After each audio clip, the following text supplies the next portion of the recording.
Gọvanọ Chukwuma Soludo akpọkugo ndị Anambra ka ha jikọọ aka ọnụ kwado ọchịchị ya iji wee mepee steeti a site n'amụma mmepe njikọ aka ọhaneze ndị nnọrọ onwe nakwa nke ọha obodo akpọrọ PPCP model. Gọvanọ Soludo kpọrọ oku a na-adazi ya na kansụl ime obodo Anọcha n'oge a gbapere okporo ụzọ 21 arụrụ arụ nakwa nke awụrụ okwuze na ya gbakọtara ọnụ dị kilomita 14.62. Kedu akụkọ a n'uju?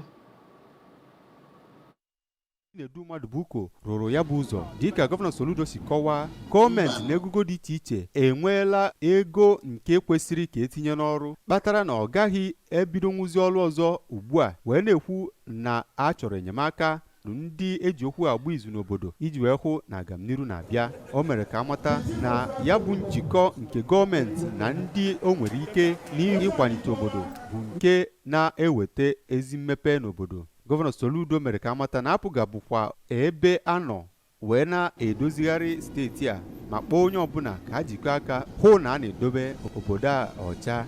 Achọrọ m pinakọ n'ịlụ ilo, pinakọ n'ịlụ skuul, pinakọ n'ịlụ ụlọ ọgwụ, pinakọ n'idoyi mmiri ndị ogbenye a na-ekuru mmiri.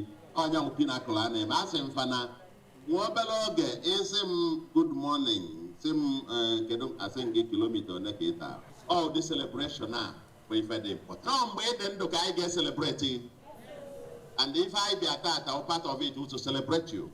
Makarina Memma, you are a shining star.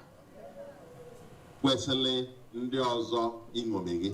Onye ọchịnchere oge nke Anọcha Council Area Chief Gerard Ọzọ ya bụ free antenatal na delivery services makwa ịgụ akwụkwọ n'efu na iwe n'ọrụ nke gọọmenti a na-eme bụ nke nyegoro ọtụtụ ezinụlọ aka n'ụzọ dị iche iche. Na nzaghachi, Chief Madubuko toro gọvanọ maka ịkwalite ya bụ inye ohere ka ndị mmadụ na-enyere aka na-arụ ihe dịwagasị iche iche n'obodo ha. O mere ka amata na ya bụ ọrụ bụ nke ga-akwalite ọnọdụ akụnụba ma mee ka ejikọọ obodo n'obodo. Onye sekretari nke gọọmenti steeti a Ọkammụta Sorochukwu Robelu, onye chief of staff nke gọvanọ Maazị Ernest Ezeajui na onye na-anọchite Anọcha Constituency 2 Chief Ejike Okechukwu na ndị ọzọ bụ ndị bịara ya bụ mmemme.